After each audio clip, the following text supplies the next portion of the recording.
नमस्कार दोस्तों, स्वागत है आपका स्टडी फॉर सिविल सर्विसेज में। वीडियो को पूरा देखिए। कोई भी आपका फीडबैक है, कोई सजेशन है, तुरंत वीडियो में कमेंट करके जरूर बताइए। अच्छा लगे तो वीडियो लाइक जरूर कर लीजिए और ऐसे वीडियो लगातार फ्री में पाने के लिए चैनल को तुरंत सब्सक्राइब कर लीजिए और बेल आइकन को जरूर टैप कर लीजिए ताकि आगे भी सारे वीडियो आपको मिलते रहे। यूट्यूब में फॉलो करते हैं तो प्लीज ये वाला फ्री टेलीग्राम चैनल जरूर ज्वाइन कर लीजिएगा। सारे नोटिफिकेशन, सारे अपडेट यहीं पे आते हैं, ध्यान रखिएगा। स्टडी फॉर सिविल सर्विसेज का कोई भी पेड ग्रुप अगर आपको ज्वाइन करना है तो सिर्फ 856480530969606089786445 यही नंबर है हमारे, सिर्फ जहां पे कॉल या व्हाट्सएप कर सकते हैं।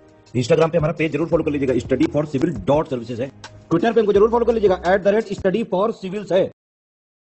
नमस्कार दोस्तों, एक बार फिर से आपका बहुत बहुत स्वागत है स्टडी फॉर सिविल सर्विसेज में। और मैं एसके त्रिपाठी आज आप सभी के साथ जो हमारी daily current affairs news analysis की सीरीज है उसको यहां पर बाइलिंगुअल मैनर में कंटिन्यू करूंगा, कवर करूंगा। और जैसा कि आप लोग स्क्रीन में देख पा रहे होंगे कि ये जो आर्टिकल्स हैं गवर्नमेंट की जितनी भी लीडिंग वेबसाइट्स हैं और जो लीडिंग न्यूज़पेपर से वहां से कलेक्ट किए जाते हैं, फिर आप लोगों को यहां पर उपलब्ध कराए जाते हैं, जो आप लोगों के लिए स्पेशली फॉर यूपीएससी सीएससी, उसके साथ ही जो स्टेट पीसीएस के एग्जामिनेशंस होते हैं उनके लिए प्रीलिम्स और मेंस दोनों ही पर्सपेक्टिव में बहुत ही ज्यादा लाभदायी सिद्ध होगी। तो आप लोग इस सीरीज को सतत रूप से देखें और इसका महत्तम लाभ भी अर्जित करें। साथ ही दोस्तों, अगर आपने अभी तक हमारा टेलीग्राम का चैनल ज्वाइन नहीं किया है तो उसे जरूर ज्वाइन कर ले, क्योंकि अगर आपने इस वीडियो में 10,000 लाइक्स का टारगेट कंप्लीट किया तो आप लोगों को इसकी पीडीएफ फ्री ऑफ कॉस्ट हमारे टेलीग्राम के चैनल पर उपलब्ध कराई जाएगी। तो आइए देखेंगे किन टॉपिक्स को देखने जा रहे हैं हम लोग। तो सबसे पहला अबॉर्शन लॉ इन इंडिया है। एमपीपी एक्ट भी पढ़ा होगा आप लोगों ने 1971 का, जिसमें अभी आपका क्या हुआ था, अमेंडमेंट हुआ था 2021 में, गर्भपात से रिलेटेड है। ठीक है, तो इसके संदर्भ में कि जो विवाहित महिलाएं हैं वो इस कानून का फायदा उठा पा रही थी, लेकिन अविवाहित महिलाएं जो है वो नहीं उठा पा रही थी। तो कहीं ना कहीं right to choose, right to privacy का मुद्दा है, ये आपका राइट टू लाइफ का मुद्दा है। इसलिए अभी सुप्रीम कोर्ट ने यहां पर उनको भी अनुमति दे दी है। तो इसके संदर्भ में देखेंगे हम लोग कि क्या नए प्रावधान आए हैं यहाँ पर, क्या हमारे सुप्रीम कोर्ट ने यहाँ पर व्याख्या की है। पेपर सेकंड का पार्ट है आपका। इसके बाद जो नेक्स्ट टॉपिक है हमारा, ये सोशल जस्टिस से रिलेटेड है। ठीक है ना, वल्नरेबल ग्रुप्स के वेलफेयर के लिए जो काम होते हैं, तो international day for older person, elderly people जो है वो आपके आश्रित संदर्भ में आते हैं, डिपेंडेंट में आते हैं। जैसे आप देखेंगे कि जो बच्चे होते हैं और जो आपके वृद्ध होते हैं वो डिपेंडेंट में आते हैं। इसीलिए कार्यशील जनसंख्या को हम 15 से 60 मतलब 15 to 59 काउंट करते हैं। ठीक है, तो उनको ज्यादा केयर की आवश्यकता होती है। उसी संदर्भ में कि ओल्डर जो आपके पीपल्स हैं, ओल्डर जो पर्सन्स हैं, जो वृद्ध लोग हैं, एल्डरली जो पीपल्स हैं, उनका किस तरीके से वेलफेयर किया जाए, उनका कल्याण किस तरीके से किया जाएगा,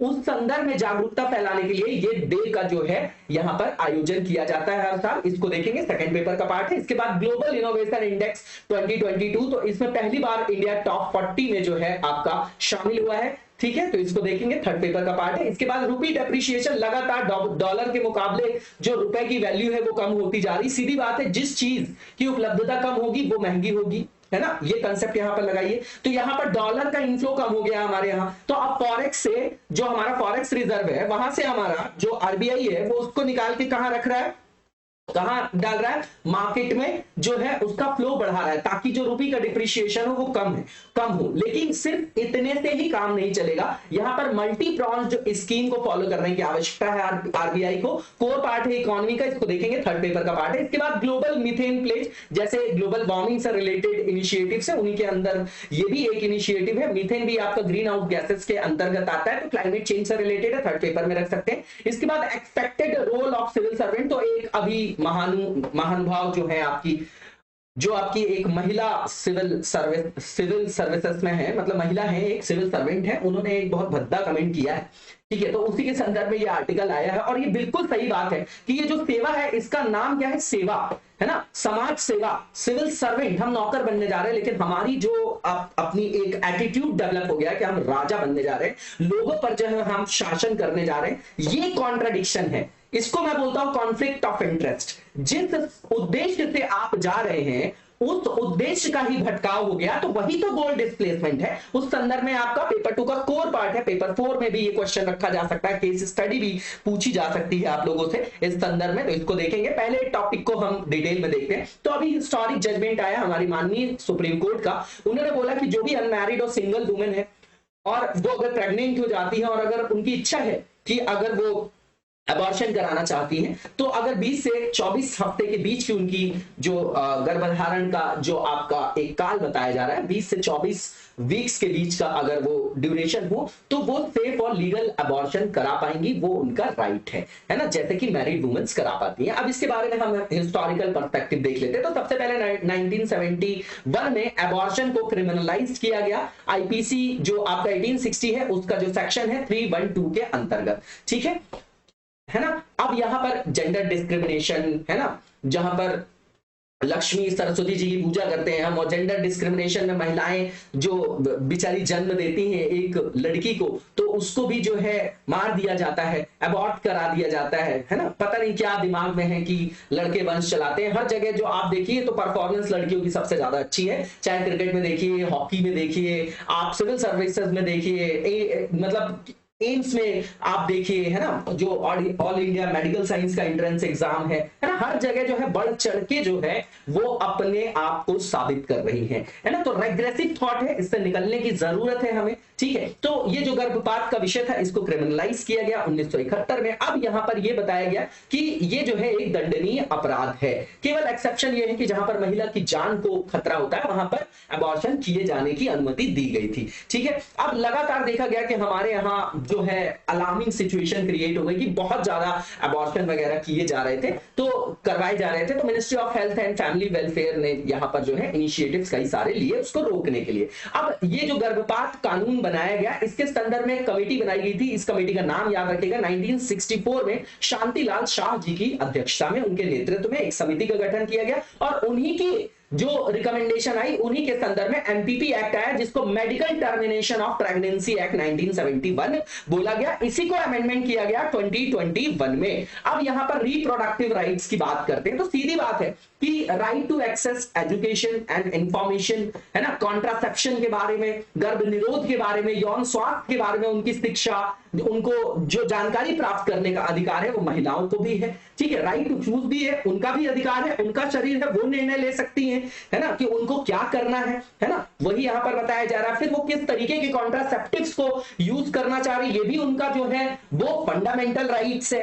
इसके बाद अगर आप देखेंगे जो यहां पर बताया जा रहा है कि उनको बच्चा करना है या नहीं करना है, उसको जन्म देना है या नहीं, ये उनका भी राइट है। ये नहीं कि सिर्फ मेल ने वहां पर डिसीजन ले लिया या उनके ससुराल वालों ने डिसीजन ले लिया, जो कि लगातार हमारे समाज में देखा जाता है, ठीक है। अब कितने उनको बच्चे पैदा करना है ये भी उनका राइट है, उनसे भी चर्चा की जानी चाहिए। हम बात करते हैं कि देश में लोकतंत्र जो है वो बहाल हो, और हमारे घर में ही लोकतंत्र नहीं होता है, डिसीजन मेकिंग में महिलाओं की भूमिका नहीं होती, ये आप अपने घर में भी देख सकते हैं। इसके बाद जो नेक्स्ट यहां पर पॉइंट लिखा गया है कि right to choose safe and legal abortion, वो भी उनका फंडामेंटल राइट्स है। रिप्रोडक्टिव हेल्थ केयर को एक्सेस करना भी उनका फंडामेंटल ही राइट है। इसके बाद वुमेन्स को ऑटोनॉमी दे दी जानी चाहिए, स्वायत्तता दे दी जानी चाहिए, ताकि वो निर्णय में अपनी भागीदारी सुनिश्चित कर सके और जबरदस्ती या हिंसा जो उनके साथ होती है वो उनसे मुक्ति भी पा सके। अब यहां पर जो स्पेशल जो आपके प्रावधान किए गए हैं 2021 के जो अमेंडमेंट्स है ना इस एक्ट में, उसके बारे में बताया जा रहा है। तो इसमें यह बताया जा रहा है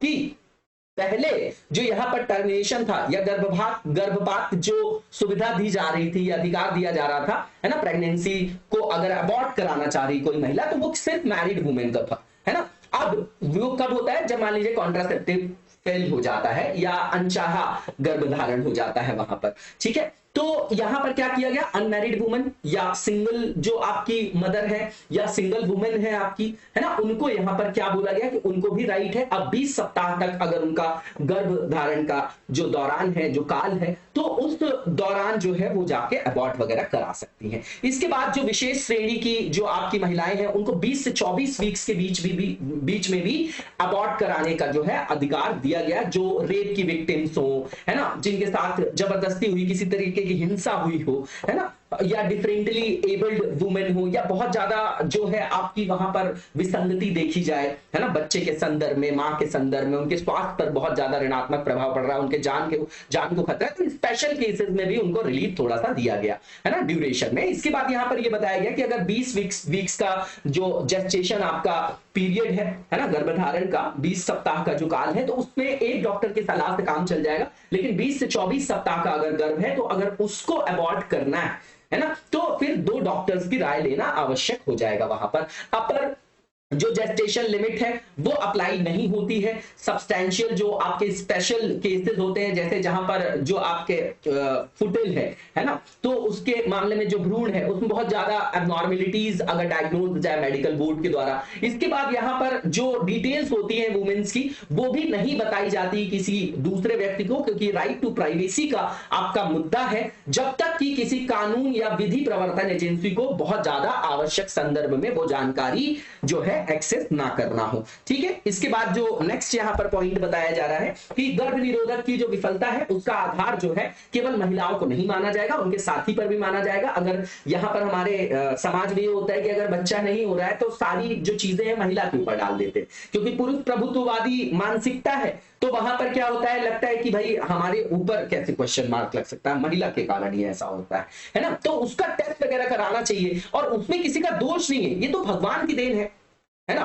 कि देखिए क्या होता है कि ये सब चीजें प्रकृति की है, जब हम वहां पर हस्तक्षेप करते हैं तो उसका ऋणात्मक प्रभाव हमारे पूरे समाज में देखने को मिलता है, और वो अनैतिक जो व्यवहार होता है उसका जो है दुष्परिणाम हर किसी को भोगना पड़ता है। ठीक है, इसके बाद जो नेक्स्ट यहाँ पर क्रिटिसिज्म बताया जा रहा है इस एक्ट का, तो सीधी बात है ये जो 24 वीक्स का ड्यूरेशन यहाँ पर निर्धारित किया गया है, तो कई लोग ऐसा जो स्पेशलिस्ट है, विशेषज्ञ हैं, उनका मानना है कि ये रैशनल नहीं है। ठीक है ना। और इसके बाद दूसरा ये बताया जा रहा है कि यहां पर महिला की सुरक्षा का बहाना जो है वो बना के जो महिलाओं के अधिकारों को प्रतिबंधित करने के लिए उसको इस्तेमाल नहीं किया जाना चाहिए था, ऐसा इनको ऐसा बोला जा रहा है ना, कि जो ड्यूरेशन वगैरह बढ़ा दिया गया है ना। तो क्रिटिसिज्म है, नेगेटिव लिखना है तो कुछ भी पॉइंट यहां पर हम लिख सकते हैं। इसके बाद यहां पर यह बताया जा रहा है कि एक महिला को अपने शरीर पर पूर्ण अधिकार का जो अधिकार दिया जाना चाहिए, उस पूर्ण अधिकार को मान्यता देने में ये एक्ट आपका विफल रहा है।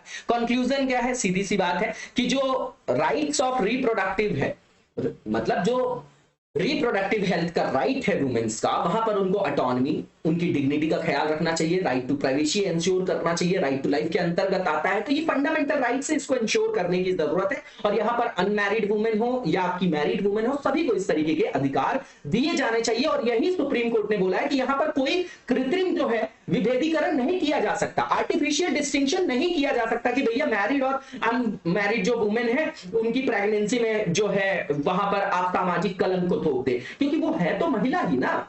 ठीक है, तो उनको जो है कॉन्स्टिट्यूशनल राइट्स, फंडामेंटल राइट्स दिए जाने की आवश्यकता है। इसके बाद यहां पर यह बोला जा रहा है कि आर्टिकल 14 के जो आपका यहां पर उल्लंघन था, ठीक है, तो जहां समानता का अधिकार भी दिए जाने की आवश्यकता थी उसको इंश्योर किया गया है यहां पर। इसके बाद जो नेक्स्ट हमारा आर्टिकल है ये international day for older person है, तो 1 अक्टूबर को इसको जो है यूनाइटेड नेशंस ने बताया है ना, उसने जो है ऐसा रिकॉग्नाइज किया है कि हम 1 अक्टूबर को इंटरनेशनल डे जो है ऑब्जर्व करेंगे, हर ईयर मनाएंगे, उसको आयोजित करेंगे ओल्डर पर्सन के लिए, एल्डरली पीपल्स के लिए। अब UN department of economic and social affairs की एक रिपोर्ट है वर्ल्ड पॉपुलेशन प्रोस्पेक्ट्स 2022, इसमें बोला जा रहा है कि जो वर्ल्ड की पॉपुलेशन है 2050 तक वो जो है 16% जो है वहां पर भागीदारी एल्डरली पीपल की हो जाएगी, जिनकी उम्र 65 वर्ष से अधिक होगी 2050 तक, है ना। बहुत बड़ा ये आपका नंबर है। इसके बाद बताया जा रहा है कि इंडिया में कितनी पॉपुलेशन होगी, तो 2050 तक हमारे यहाँ बहुत ज्यादा पॉपुलेशन हो जाएगी, और उसमें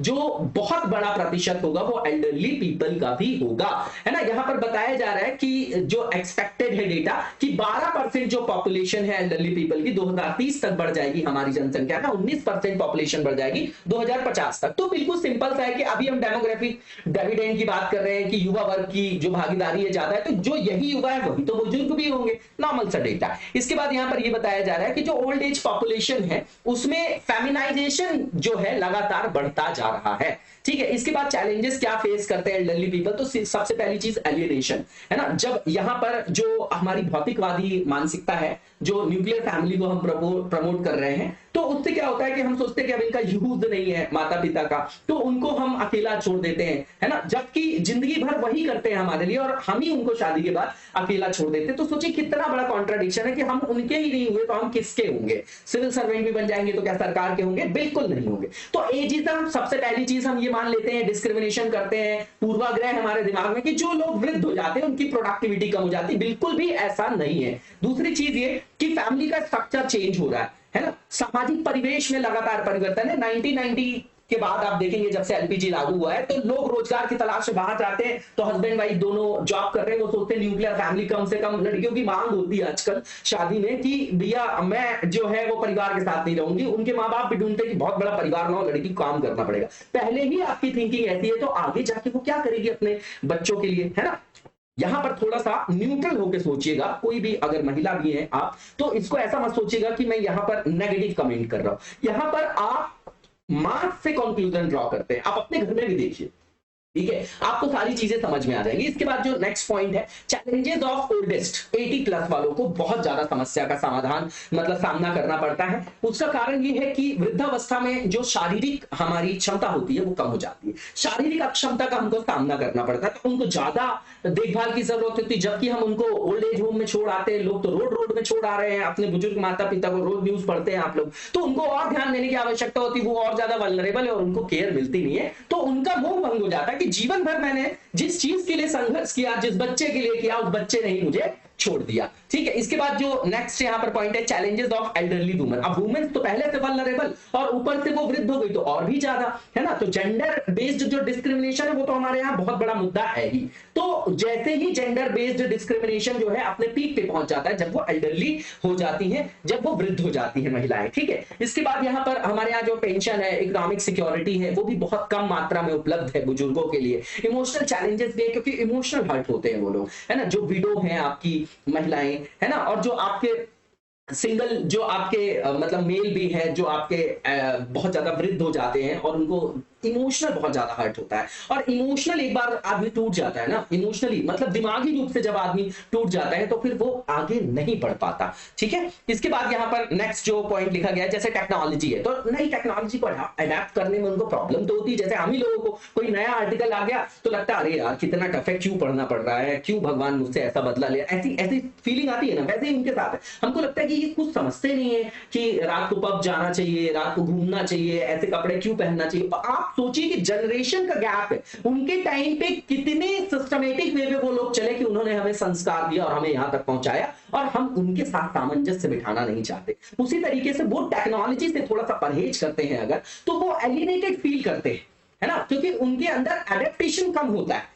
ठीक है, बच्चों जैसी उनकी जो है हरकतें हो जाती है, जैसा बच्चा होता है वैसे ही बुजुर्गावस्था में भी व्यक्ति की अवस्था ऐसी। और उस कड़वे सच का अनुभव हर किसी को करना है। जो आज हम युवा हैं, जब हम अपने माता पिता के साथ ऐसे करते हैं तो बोलते हैं कि अरे ठीक है हम प्रोफेशनल हैं, क्योंकि प्रोफेशनल की मीनिंग है हमारे यहाँ स्वार्थी है ना, प्रोफेशनलिज्म को अलग ही लेके चलते हैं हम लोग। तो कहने का मतलब ये, जब हमारा बच्चा हमारे साथ करते हैं तो हमको समझ में आता है कलयुग चल रहा है। तब कलयुग नहीं चल रहा था जब आप अपने माता पिता के साथ कर रहे थे। इसके बाद नेक्स्ट जो यहाँ पर एजिज्म, कि इस विश्वास पर आधारित हमारी धारणाएं हैं कि जिनकी आयु ज्यादा हो गई है उनका दिमाग जो है कमजोर हो गया है, अब वो रेलिवेंट नहीं रह गए, अब वो प्रासंगिक नहीं है, आज के युग के जैसे नहीं है, वो तो पिछड़े हैं, हमको बेइज्जती लगती है उनके साथ खड़ा होना, है ना। तो ये सब प्रॉब्लम तो नॉर्मल प्रॉब्लम है, सिर्फ लिखने की कला है आपकी। इसके बाद जो नेक्स्ट यहाँ पर पॉइंट है कि स्टेप्स क्या क्या लिए हमारी गवर्नमेंट ने, तो बहुत सारी स्कीम्स हैं पन्नों में, है ना। तो राष्ट्रीय वयोश्री योजना है, इसमें फिजिकल एड्स और जो लिविंग डिवाइसेस हैं उनके द्वारा इनको सहायता प्रदान किया जाना है, जो भी आपके सीनियर सिटीजन सफर कर रहे हैं डिसेबिलिटी से,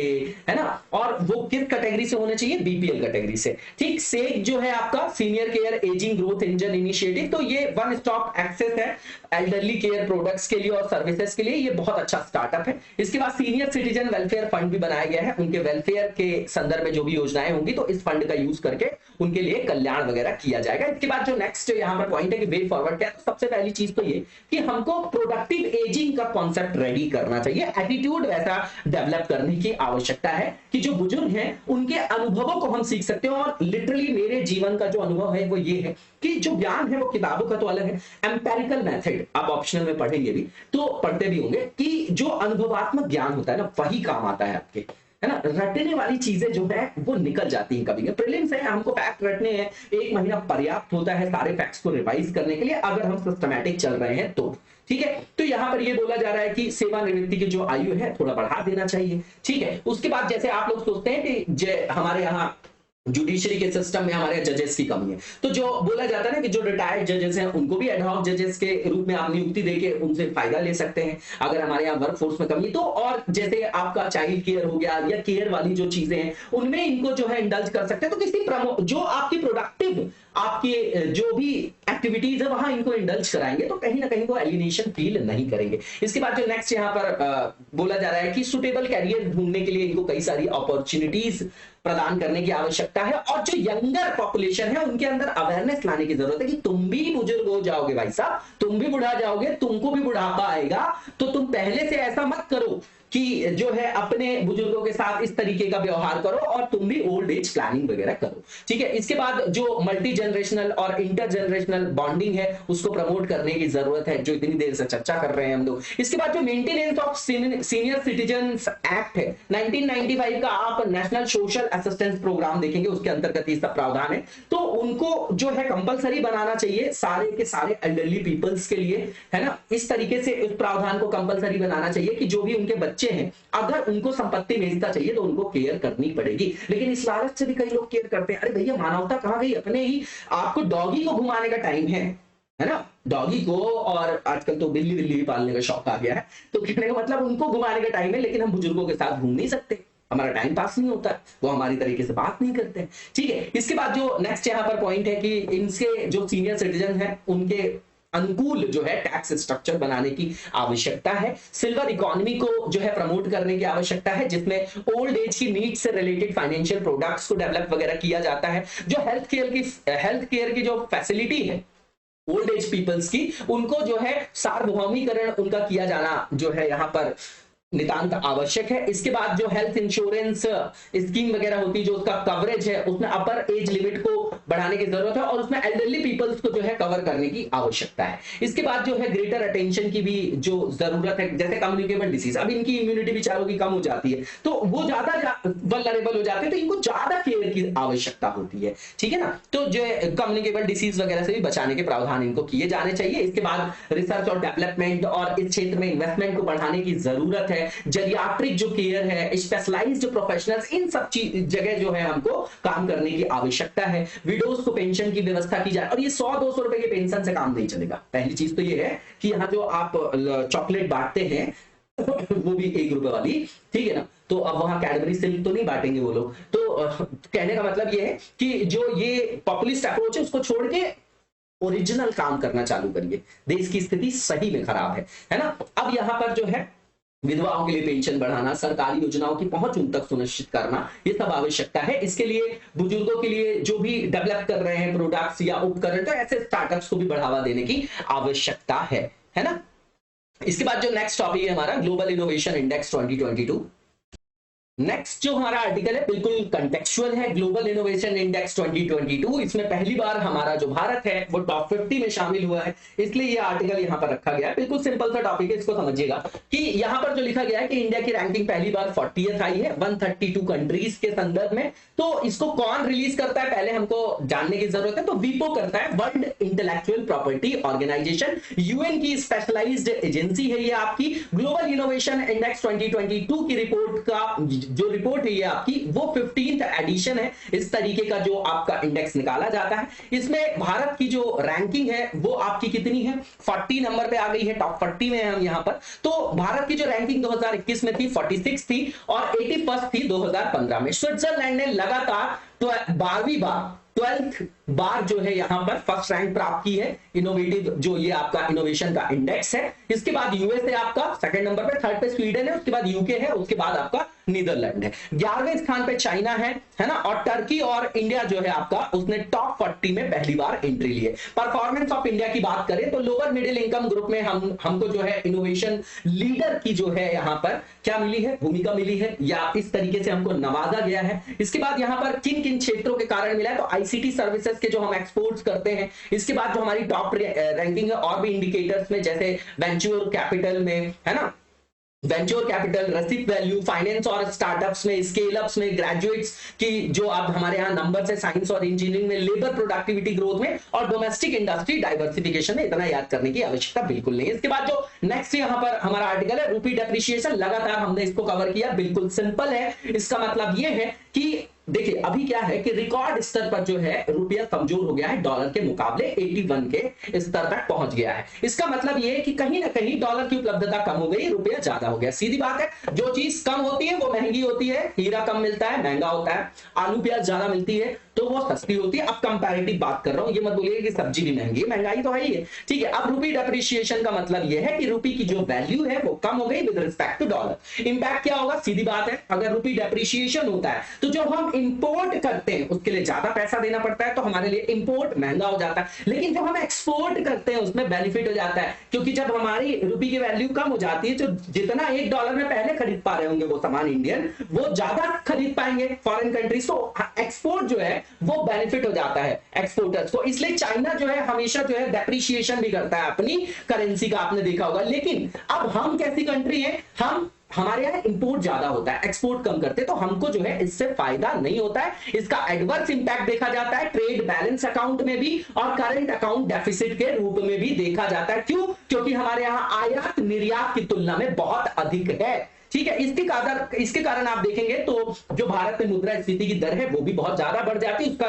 रीजन ही होता है आयात आधारित मुद्रास्फीति में वृद्धि देखी जाती है। आरबीआई की एक रिपोर्ट है, इसको पहले भी कोट किया था मैंने, कि जो अगर मुद्रा में, जो भारतीय मुद्रा, अगर इसमें 5% का डेप्रिसिएशन होता है तो जो डोमेस्टिक लेवल पे जो इन्फ्लेशन में इंक्रीमेंट होता है वो लगभग 15 बेसिस पॉइंट का हो जाता है। इसमें जो एक्सचेंज रेट में अस्थिरता को कम करने के लिए यहां पर हस्तक्षेप करता है आरबीआई, और यहां पर रुपए का जो मूल्य ह्रास हो रहा है उसको रोकने की कोशिश करता है। इसमें फॉरेक्स रिजर्व जो हमारा है उससे डॉलर निकाल के मार्केट में उसका फ्लो बढ़ाया जाता है ताकि उसकी उपलब्धता बढ़े तो रुपए की वैल्यू ठीक हो। लेकिन ये एकमात्र विकल्प नहीं होना चाहिए। यहां पर मल्टी प्रॉन्ज स्कीम को या मल्टी प्रॉन्ज जो आपका एक रोड मैप है उसको बनाने की आवश्यकता है, उसको इंप्लीमेंट करने की आवश्यकता है। रुपए का जब मूल्य ह्रास होता है तो इससे जो एक्सटर्नल कमर्शियल बोरोइंग वगैरह भी जो है, ठीक है, उसमें ऋण लेने की लागत वगैरह बढ़ जाती है, तो उसमें वहां पर भी जोखिम उत्पन्न होता है, ठीक है। इसके बाद रीजंस क्या है रुपी डेप्रिसिएशन के? तो सीधी बात है कि डॉलर्स का जो आउटफ्लो है हमारी इकोनॉमी से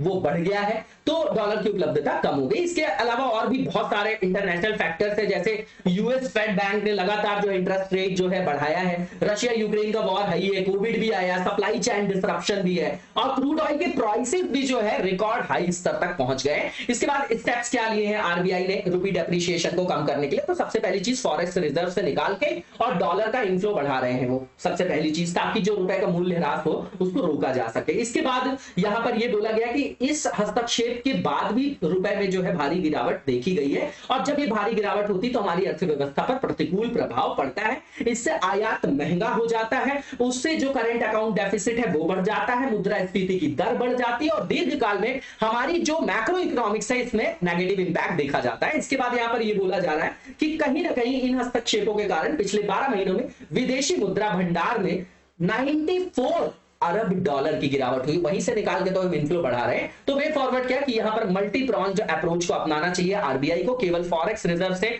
निकाल के अपना रिजर्व आप जो है डॉलर का इनफ्लो बढ़ा के इसका समाधान नहीं कर सकते। ये एक विकल्प है, एक मात्र नहीं है। दूसरी चीज ये कि जो डॉलर का इनफ्लो है उसको बढ़ाने के लिए जो हमारी एक्सटर्नल कमर्शियल बोरोइंग नॉर्म्स वगैरह हैं उसको लिबरल करने की आवश्यकता है, उसमें उदारीकरण की आवश्यकता है। एनआरआई की डिपॉजिट्स वगैरह में लिबरलाइजेशन लागू करने की जरूरत है। एफपीआई इन्वेस्टमेंट की लिमिट बढ़ा सकते हैं आप लोग। गवर्नमेंट सिक्योरिटीज में आप जो मतलब इन्वेस्टमेंट वगैरह करते हैं, लोग तो बाहर के लोग जो करते हैं फॉरेनर्स, तो वहां पर लिमिट वगैरह बढ़ा सकते हैं, ठीक है। इसके बाद यहां पर जो इंटरेस्ट रेट है ना, कहां का? यूएस और इंडिया का, तो इसको बैलेंस करने की जरूरत है ताकि जो एफपीआई इन्वेस्टमेंट है उसको अट्रैक्ट किया जा सके। इसके बाद यहां पर जो बड़े पैमाने पर अस्थिरता या वोलेटिलिटी देखा जाता है, तो उसके लिए फॉरेक्स जो हमारा मार्केट है, जो फॉरेक्स मार्केट है वहां पर भी हस्तक्षेप किया जा सकता है। इसके बाद हमको फॉरेक्स रिजर्व भी एडिक्वेट मैनर में जो है मेंटेन करने की आवश्यकता है। इसके बाद जो नेक्स्ट टॉपिक है हमारा ग्लोबल मीथेन प्लेज है, बिल्कुल सिंपल सा टॉपिक है। तो यहां पर यूएस के जो विशेष मतलब एक जो यहाँ पर सत्र आयोजित किया गया, तो उसमें जो राष्ट्रपति के जो दूत है वहां पर जॉन केरी, उन्होंने कहा कि वैश्विक जो मीथेन प्रतिज्ञा जो कमिटमेंट किया गया था, तो अगर उसको पूरा नहीं किया गया तो 2030 तक जो मीथेन का उत्सर्जन है उसमें 13% की वृद्धि देखी जाएगी। कभी तो यूएस बाहर हो जाता है, कभी आके ज्ञान देता है, उसका यही काम है। इसके कुछ की पॉइंट्स हैं वो देख लेते हैं हम लोग। तो यहाँ पर जो है इसको लॉन्च किया गया था 2021 में, जो ग्लोबल मीथेन प्लेज है आपका, उसका उद्देश्य ये था कि जो हमारा ग्लोबल वार्मिंग से रिलेटेड गोल है 1.5 डिग्री सेल्सियस तक जो है उसको लक्ष्य को बनाए रखना है, जो वैश्विक तापमान है, तो उसको बनाए रखने का यहाँ पर संदर्भ था कि 1.5 डिग्री सेल्सियस तक हम उसका सीमांकन करेंगे। किसका? वैश्विक तापमान का। अब 100 से अधिक देशों ने 2020 के स्तर से जो यहाँ पर कमिटमेंट किया कि 2030 तक 2020 के लेवल से कम जो मीथेन का वो एमिशन कर रहे हैं उसमें 30% की गिरावट जो है वो करेंगे, उसके लिए प्रावधानों को अपनाएंगे। इससे 2050 तक 0.2 डिग्री सेल्सियस से अधिक तापमान की समस्या हो सकती है ना, जो मतलब इसका समाधान हो सकता है। कुल मिला के ये कि जो वार्मिंग हो रही है तो 2050 तक उसमें 0.2 डिग्री सेल्सियस की कमी हम सिर्फ इससे कर लेंगे, ठीक है। अब यहाँ पर भारत इसका हिस्सा नहीं, पहले तो ये जान लीजिए, ठीक है। जबकि भारत विश्व स्तर पर शीर्ष 5 मीथेन उत्सर्जकों में से एक है। कारण ये कि हमारे यहाँ धान प्रमुख फसल है, चावल प्रमुख फसल है,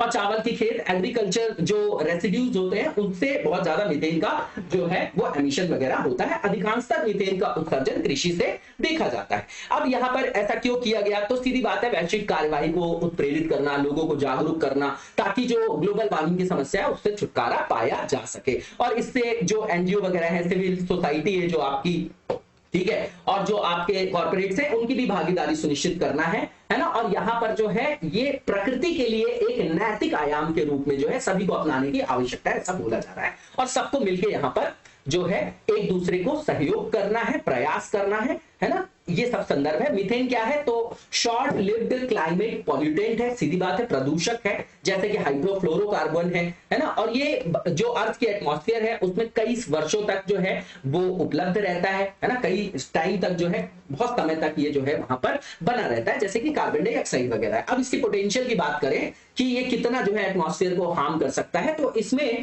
कार्बन डाइऑक्साइड के अपेक्षा 80 to 1500 टाइम्स जो है ज्यादा इसमें क्या होता है, इसकी इंटेंसिटी होती है ग्लोबल वार्मिंग को बढ़ाने की, है ना। यहां पर पोटेंशियल की बात करें कि जितना कार्बन डाइऑक्साइड से नुकसान होगा उससे 80 से 1500 गुना जो है मीथेन से ज्यादा नुकसान होता है, ठीक है। पूरे अगर एंथ्रोपोजेनिक ग्रीन हाउस गैसेस की बात करें तो जो हमारे यहाँ जो वैश्विक तापमान में वृद्धि हो रही है तो उसमें मानव जनित जो ग्रीन हाउस गैसेस का जो योगदान है उसमें मीथेन का जो योगदान है वो 1/3 है, ठीक है। इसके बाद यहाँ पर ये बोला जा रहा है कि इसका कैसे एटमॉस्फेयर में प्रेजेंस देखा जाता है, कैसे इनका एमिशन होता है। तो गैस इंडस्ट्रीज से, ऑयल इंडस्ट्रीज में लीक वगैरह के कारण, है ना, लाइफ स्टॉक से होता ही है, पशुधन वगैरह से होता है, लैंड फिलिंग वगैरह जो हम लोग करते हैं अपशिष्ट के निपटान के लिए उससे भी होता है, चावल के खेत से भी होता है, धान के खेत से भी होता है, ठीक है। इसके बाद यहाँ पर ये बोला जा रहा है कि अगर इस तरीके के लक्ष्य को हम प्राप्त करेंगे, मीथेन को फेज्ड मैनर में जो है किसी न किसी तरीके से अगर समाप्त करेंगे तो कहीं ना कहीं CO2 की भी सांद्रता कम होगी और जलवायु प्रदूषकों को कम किया जा सकेगा और ग्लोबल वार्मिंग का जो हमारा कम करने का लक्ष्य है उनको हम प्राप्त कर सकेंगे। इसके बाद यहाँ पर ये बताया जा रहा है कि ग्लोबल क्लाइमेट फाइनेंस के अंतर्गत जो मीथेन को कम करने के लिए जो फाइनेंसिंग है वो केवल 2% है, मतलब बहुत कम यहाँ पर जो है ध्यान दिया जा रहा है। इसके बाद यहाँ पर ये बताया जा रहा है कि करेंटली अगर ग्लोबल मीथेन एमिशन की बात करें तो 2030 तक जो रिड्यूस करने की बात है, जो स्ट्रैटेजीज वगैरह अपनाई जा रही है, तो उसके द्वारा बोला जा रहा है कि 57% तक हम इसको रिड्यूस कर सकते हैं अगर इन प्रावधानों को सही मैनर में इंप्लीमेंट किया जाए, है ना। और इससे जो है 2050 तक जो बोला जा रहा है कि 0.25 डिग्री सेल्सियस कम कर लेंगे वैश्विक तापमान और सदी के अंत तक 0.5 डिग्री सेल्सियस की कमी करने में इससे मदद मिल सकती है। नॉर्मल सा डेटा है, 1-2 डेटा रखना है, सारी चीजों को नहीं रखना है। इसके बाद जो नेक्स्ट टॉपिक है हमारा बिल्कुल सिंपल सा है, expected role of civil servant यहाँ पर पूछा जा रहा है। तो हाल ही में बिहार के मुख्यमंत्री ने स्कूल की जो छात्राएं हैं उन पर अभद्र और गैर जिम्मेदाराना जो टिप्पणी की है हमारी एक प्रशासनिक सेवा अधिकारी ने, तो उन पर कार्यवाही करने का वादा किया। सीधी बात है, गलत स्टेटमेंट है, पूरी न्यूज चैनल में है, आप देख सकते हैं वहां पर, है ना। वो बोल रहे हैं कि आज ये मांग रहे हो, कल वो मांग रहे हो, कल वो भी मांगोगे, मतलब आप कैसे बोल देते हो? आप इतनी बड़े पोस्ट में होंगे, आपका वो इतना फ्री कैसे? क्योंकि कोई अकाउंटेबिलिटी नहीं है, आप राजा समझ रहे हो अपने आप को। आपने एक एग्जाम निकाली है, आप सरकार के नौकर हो, सिविल सर्वेंट का मतलब नौकर होता है, इस चीज को जानने की आवश्यकता है, ठीक है। अब इसके बाद यहाँ पर ये बोला जा रहा है कि रीजंस क्या है कि इस तरीके से जो है वो बार बार आचार संहिता का उल्लंघन देखा जाता है, शक्ति का दुरुपयोग देखा जाता है, तो सबसे पहली चीज रॉन्ग जो है कॉग्निशन, गलत संज्ञा। दूसरी चीज ये नेगेटिव जो थॉट्स है उनके दिमाग में, एटीट्यूड उनका नेगेटिव है, जैसे नेगेटिव इमोशन, एंगर हो गया, ग्रीड हो गया, लालच हो गया, अन्याय हो गया, हिंसा की भावना हो गई, सहानुभूति और करुणा की कमी हो गई, जो आपका बेसिक आपके वैल्यूज है सिविल सर्वेंट्स के अंदर होना चाहिए, है ना। अब ये एम्पैथी वगैरह बहुत बड़ी वैल्यू होती है, लेकिन इसको हम समझते ही नहीं, है ना। एम्पैथी क्या है, सिंपैथी क्या है, कोई बताएगा कमेंट बॉक्स में, दोनों में डिफरेंस क्या होता है, सिर्फ एग्जांपल से बताइएगा, कोई डेफिनेशन लिखने की आवश्यकता नहीं है, ठीक है। और जो संवैधानिक लोक सेवा मूल्य है उनके प्रति उनकी प्रतिबद्धता कम हो जाती है, इस कारण इस तरीके के उनके द्वारा व्यवहार देखे जाते हैं। इसके बाद यहां पर ये कि lack of fully developed conscience, सीधी बात है, उनको गिल्ट नहीं होता, अनएथिकल एक्शन भी वो जो है परफॉर्म करते हैं, उनको कोई गिल्ट नहीं होता, उनको लगता है हाँ ठीक है, बोल दिए कोई बात नहीं, है ना। इसके बाद यहाँ पर एटीट्यूड जो है ना, उसमें कहीं ना कहीं लैक ऑफ रिस्पेक्ट देखा जा रहा है लॉ के पर्सपेक्टिव में, ठीक है। इसके बाद एथिकल इकोसिस्टम का जो है वहां पर अनुपस्थिति देखी जा रही है एडमिनिस्ट्रेशन में, जस्टिस डिलीवरी सिस्टम में, लॉज का पुअर इंप्लीमेंटेशन है, क्रोनी कैपिटलिज्म है, उनको छत्रछाया रहती है बड़े बड़े नेताओं की, बड़े बड़े इंडस्ट्रीज की, तो उनको डर रखता नहीं है, हमारे तो सारे काम हो जाएंगे, पैसों से तो सारे काम हो जाते हैं। इसके बाद अकाउंटेबिलिटी की भी कमी है हमारे यहाँ, है ना, इनके ऊपर जो है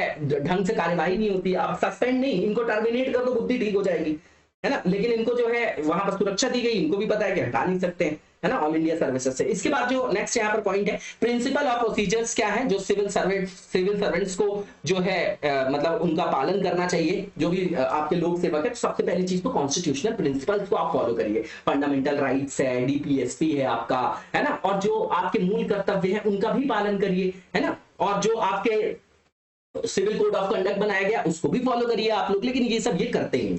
इसके बाद जो नेक्स्ट पॉइंट है कि प्रिंसिपल ऑफ पॉपुलर सोवरेनिटी, ये पढ़ के जाते हैं, आंसर राइटिंग करके जाते हैं, यही भूल जाते हैं कि भैया हमारे यहाँ जो सुप्रीम पावर है, शक्ति का जो प्राधिकार है, वो जनता इसीलिए लिखा है, हम भारत के लोग, हमने संविधान बनाया, हमने कानून बनाया, हमने बना के नेता को भेजा वहां पे कि भैया आप हमारे बिहाफ पे, इसीलिए रिप्रेजेंटेटिव डेमोक्रेसी बोला जाता है, प्रतिनिधित्व मूलक लोकतंत्र बोला जाता है, कि हमने अपना प्रतिनिधि वहां पर भेजा है जो शासन करेगा, तो शासन व्यवस्था को संचालित करेगा, लेकिन वो जाके राजा बन जाते हैं। तो हम भूल गए, ये सिविल सर्वेंट भूल गए कि भैया जिस जनता को हम इस तरीके का जवाब दे रहे हैं, उन्हीं के लिए हम उनकी सेवा के लिए बने हुए हैं, है ना। तो यहाँ पर ये जानने की आवश्यकता है, सबसे पहली चीज, है ना, जिसका यहाँ पर अनुपस्थिति देखी जाती, कोड ऑफ एथिक्स। ये इतनी बड़ी चीज है, लेकिन इसको सबसे कम महत्ता दी जाती है। हमारे स्कूल में भी आप देखेंगे कि जो सबसे लास्ट पीरियड होता है वो नैतिक शास्त्र का होता है। बोलते इसको पढ़ने से क्या होगा, मेडिकल पढ़ो, इंजीनियरिंग का पढ़ो तो नौकरी लगेगी, क्योंकि हमको तो पैसा चाहिए।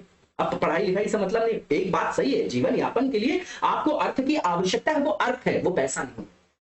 अर्थ और पैसे में जो है भिन्नता है, ठीक है। अब यहाँ पर जैसे कोड ऑफ एथिक्स है, जस्टिस है, इक्वालिटी है, फ्रेटर्निटी है ना, तो जो बंधुत्व वगैरह है, तो ये जो है इसमें शामिल है, इनको फॉलो करने की आवश्यकता है। Resolution of conflict of interest, है ना, तो सीधी बात है, ये सबसे बड़ी चीज है, हितों का टकराव वहां पर देखा जाता है, पर्सनल वर्सेस प्रोफेशनल, ठीक है। इस पे बेस्ड आपकी केस स्टडी हर साल आती है। इस बार आपने एथिक्स का पेपर देखा क्या, किसी ने देखा, कमेंट बॉक्स में बताइएगा, देखेगा कि किस स्तर का पेपर बनाया उसने, इतना लेंथी बनाया है कि अगर आपकी प्रैक्टिस नहीं होगी तो आप पेपर ही अटेम्प्ट नहीं कर पाओगे, फिर सिलेक्शन की तो बात दूर की होगी। इसके बाद जो नेक्स्ट पॉइंट है कि separation of public and private life, बिल्कुल ठीक बात है, ये भी कॉन्फ्लिक्ट ऑफ इंटरेस्ट से रिलेटेड ही, और ये आप अगर पढ़ेंगे ना, कोड ऑफ जो कंडक्ट है सिविल सर्विसेज के लिए, उसमें सब मेंटेन है। उसमें यहां तक लिखा है कि आप पार्टी में ना ड्रिंक विंक करके डांस नहीं कर सकते, नहीं तो नौकरी चली जाएगी, है ना। आप जो है गिफ्ट नहीं ले सकते, एक मिनिमम अमाउंट से ज्यादा एक फिक्स कर दिया उन्होंने, एक सीमा बना दी, उससे ऊपर का आप गिफ्ट नहीं ले सकते, इस तरीके के प्रावधान है वहां पर कौन इसको जो है फॉलो करता है। बड़ी बड़ी घूस लिए पड़े हैं लोग, एक बार बन गए बोले सातों पुस्त को बना देंगे, हमारे पापा आईएएस, हम कुछ भी करेंगे, है ना, देश हमारा है इस तरीके की थिंकिंग है ना, तो सेवक वाली थिंकिंग तो है ही नहीं है। इसके बाद प्रिंसिपल ऑफ इम्पार्शियलिटी, और जो आपका नॉन पार्टीशनशिप है, मतलब निष्पक्षता और गैर जो है आपका पक्षपात का सिद्धांत। इसके बाद जो यहां पर बोला गया है कि जो शक्ति दी जा रही है, देखिए शक्ति बिना रिस्पॉन्सिबिलिटी के हमेशा नुकसानदेह होती है, जिसके ऊपर अकाउंटेबिलिटी नहीं है, जो जिम्मेदारी के साथ शक्ति नहीं लेता, किसी को एकदम से पावर दे दीजिए आप और उसको वो रिस्पॉन्सिबल नहीं, अकाउंटेबल नहीं है, तो वो उस पावर का दुरुपयोग करता है। लाइक पहले राजा का जैसा शासन होता था। इसके बाद रूल ऑफ लॉ, है ना, rather than rule of man. यहाँ पर रूल ऑफ लॉ को तो वो जो है नेग्लेक्ट कर देते हैं, उनको लगता है कि हम ही सब कुछ है, हम ही हम है, ठीक है। इसके बाद यहां पर बताया जा रहा है कि एथिकल प्रिंसिपल्स, जैसे कॉमन गुड अप्रोच, है ना, यूटिलिटेरियनिज्म, जो है आपका गवर्नेंस में, जैसे उपयोगितावाद, सर्वहित, है ना, गांधी जी का जो आपका ट्रस्टीशिप का सिद्धांत है ना, जो इस तरीके के सिद्धांतों को जो है लागू करने की आवश्यकता है, सर्वोदय वगैरह के कंसेप्ट को यहाँ पर अपनाने की आवश्यकता है। इसके बाद यहाँ पर सोर्स क्या है इनके गाइड के लिए, तो सीधी बात है कोड ऑफ कंडक्ट बनाया गया इनके लिए, जो ये पालन नहीं करते उसमें कई सारी वैल्यूज है जो हम आंसर राइटिंग में यूज करते हैं, ऑब्जेक्टिविटी, इंपार्शियलिटी, नॉन पार्टीशनशिप, है ना, इनको फॉलो करना चाहिए। इसके बाद रूल्स, रेगुलेशन, पॉलिसीज, लेजिस्लेशन जो बनाए गए हैं पब्लिक इंटरेस्ट में, तो भैया उसको पब्लिक इंटरेस्ट में ही इंप्लीमेंट करिए, है ना। और जो प्रिवेंशन ऑफ करप्शन एक्ट वगैरह है, मनी लॉन्ड्रिंग एक्ट वगैरह, तो उसके तहत इनके ऊपर कार्यवाही भी करना चाहिए। इसके बाद बोला जा रहा है कि प्रोसीजर जो कोर्ट ने ले डाउन किया उसका भी पालन करना चाहिए, ठीक है, इनको भी करना चाहिए। अब हेलमेट लगाना जो है वो अनिवार्य है, पुलिस वाला नहीं लगाएगा उसका कोई चालान नहीं बना, नॉर्मल आदमी चला गया रोक भाई पैसे दे दे। तो भैया आप भी व्यक्ति हो ना कि आप पद पे तो आप कुछ भी करोगे, ये संदर्भ यहाँ पे बताना चाह रहे हैं। इसके बाद जो इंटरनेशनल कन्वेंशन है, गाइडेंस है, उनका भी पालन करना चाहिए। इसके बाद कंक्लूजन क्या है, तो सीधी बात है सिविल सर्वेंट्स को वैयक्तिक स्तर पर जो है सत्यनिष्ठ होने की आवश्यकता है, इंटीग्रिटी, है ना, जो आपका सबसे टॉप प्रायोरिटी में वर्च्यू रखा जाता है ना। और सार्वजनिक हित की पूर्ति के लिए उनको पद दिया गया है, वो पद उन्होंने इसलिए धारण किया है, इस धारणा से उनको अपने पद के दौरान जो है कर्तव्यों का निर्वहन करना अपेक्षित है, ठीक है। इसके बाद जो नेक्स्ट फेज है हमारा एमसीक्यू से रिलेटेड है। पहला जो एमसीक्यू है काकाडू युद्धाभ्यास जो आपका 2022 का है उसके बारे में है, तो इसको होस्ट किया है रॉयल ऑस्ट्रेलियन नेवी ने, है ना, डार्विन में, जो आपका किसके साथ, आईएनएस सतपुड़ा के साथ, बिल्कुल ठीक बात है, पहला स्टेटमेंट। दूसरा ये कि इसका थीम क्या था, तो पार्टनरशिप, लीडरशिप एंड फ्रेंडशिप, बिल्कुल ठीक है दोनों स्टेटमेंट। इसका आंसर आपका क्या हो जाएगा, सही बताना था तो बोथ आर करेक्ट हो जाएगा, सी हो जाएगा। इसके बाद जो नेक्स्ट क्वेश्चन है खादी और ग्रामोद्योग जो आयोग है उसके बारे में सही स्टेटमेंट को पिक करना है। पहली चीज ये स्टैच्यूटरी बॉडी है, एक्ट के थ्रू बनाया गया, बिल्कुल ठीक है पहला स्टेटमेंट। दूसरा ये कि किसके अंदर आता है, मिनिस्ट्री कौन सी है, तो एमएसएमई जो आपकी इंडस्ट्री है, जो आपका मिनिस्ट्री उसके अंतर्गत आएगा, बिल्कुल ठीक बात है, और इंडस्ट्री भी वही है ये आपकी, ठीक है, लेबर इंटेंसिव है ये आपका सेक्टर। इसके बाद जो नेक्स्ट यहाँ पर पॉइंट लिखा गया है कि इसको स्टैब्लिश किया गया था खादी और विलेज इंडस्ट्रीज जो एक्ट 1956, इसीलिए स्टैच्यूटरी बॉडी बोला जा रहा है। तीसरा स्टेटमेंट भी ट्रू है। लास्ट ये कि इसमें अमेंडमेंट हुआ इस एक्ट में 1965 और 2006 में, चारों के चारों स्टेटमेंट बिल्कुल ठीक है, और इसका आंसर सही बताना था तो all of the above D हो जाएगा। इसी के साथ आज के वीडियो को यहीं पर विराम देंगे, नेक्स्ट वीडियो में कंटिन्यू करेंगे। तब तक लगातार जबरदस्त तरीके से पढ़ते रहिए और आगे बढ़ते रहिए और सपोर्ट बनाए रखिए। वीडियो को ज्यादा से ज्यादा लाइक और शेयर करिए और बिल्कुल मत घबराइए, आपका कोई भी टॉपिक छूटेगा नहीं, इतना विश्वास बनाए रखिए। Thank you so much, best of luck.